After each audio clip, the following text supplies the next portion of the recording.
नमस्कार मित्रों, उड़ान स्टडी राजस्थान यूट्यूब चैनल पर आपका स्वागत है। मित्रों, मैंने संविधान है उसका पहला जो पार्ट है अपने अपलोड कर दिया था। आज मैं है दूसरा पार्ट संविधान की विशेषताओं के बारे में बात करूंगा। ये पार्ट है रीट एग्जाम 2021 पॉलिटी की यूनिट है, उसके अंदर एक नया ऐड हुआ है, तो उसके बारे में अपन बात करेंगे।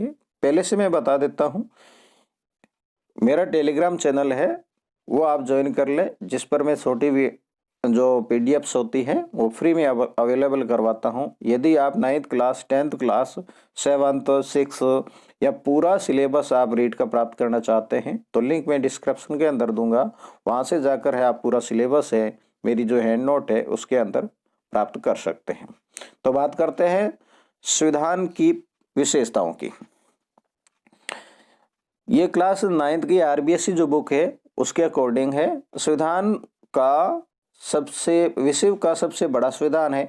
तो ये किस प्रकार है? विश्व का सबसे बड़ा लिखित संविधान, राज्य सरकार की शासन व्यवस्था व राज्यों की प्रशासन व्यवस्था का इसमें वर्णन किया गया है।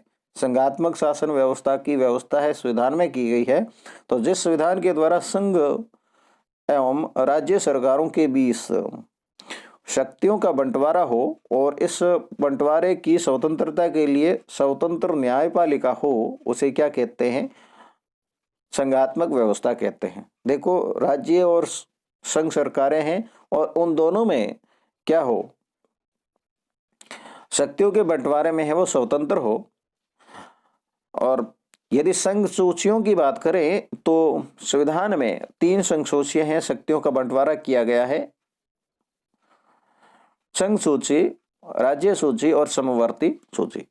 एकल नागरिकता, भारतीयों को एकल नागरिकता प्रदान की गई है। संघात्मक शासन व्यवस्था होते हुए भी एक हरी नागरिकता, मतलब जो भी है राज्य के अनुसार है, नागरिकता नहीं है तो वो क्या है? भारतीय है। संघात्मक व्यवस्था, सरकार के 3 अंग है, कार्यपालिका, व्यवस्थापिका और न्यायपालिका। भारत की कार्यपालिका प्रधानमंत्री और मंत्री परिषद से मिलकर बनेगी। अपने कार्यों के लिए वे कार्यकाल के लिए व्यवस्थापिका के प्रति उत्तरदायी होगी। तो भारतीय कार्यपालिका जो है वो अपने कार्य और कार्यकाल के लिए किस पर निर्भर करेगी, किसके प्रति उत्तरदायी होगी? तो संसद के प्रति, व्यवस्थापिका के प्रति होगी।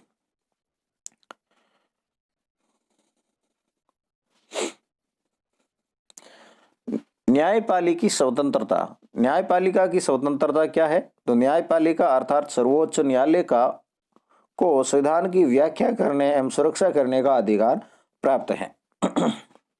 वैश्विक मताधिकार, भारत के सभी नागरिकों को आयु 18 वर्ष पूर्ण है मत देने का अधिकार है, जिसने निर्वाचन नामावली में नाम दर्ज करवा दिया है। मूल संविधान में वैश्विक मताधिकार की न्यूनतम आयु 21 वर्ष निर्धारित थी।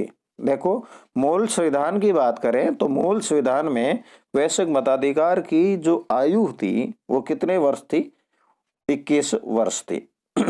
जिसको बाद में 18 वर्ष कर दिया गया। राजीव गांधी प्रधानमंत्री थे उस टाइम।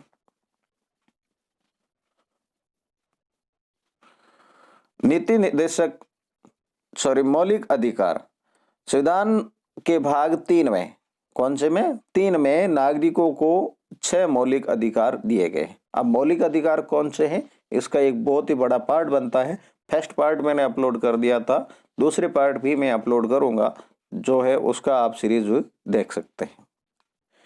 तो ये कौन से संविधान मतलब भाग में है? तो तीसरे भाग में है।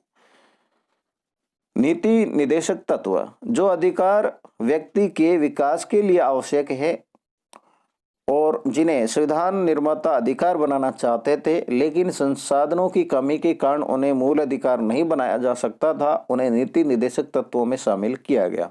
यह संविधान के भाग 4 में वर्णित है। अब ये इंपॉर्टेंट पार्ट है अपने संविधान के विभिन्न स्रोत कौन कौन से हैं? देखो, मौलिक अधिकारों की धारणा एवं स्वतंत्र व सर्वोच्च न्यायपालिका की धारणा है वो अमेरिका के संविधान से ली गई है।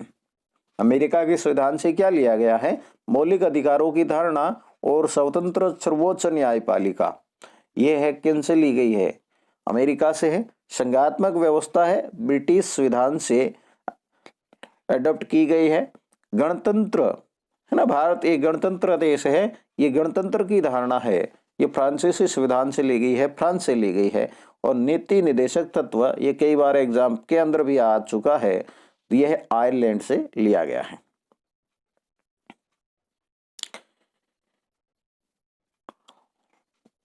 तो मित्रों, ये थी अपने संविधान की विशेषताएं।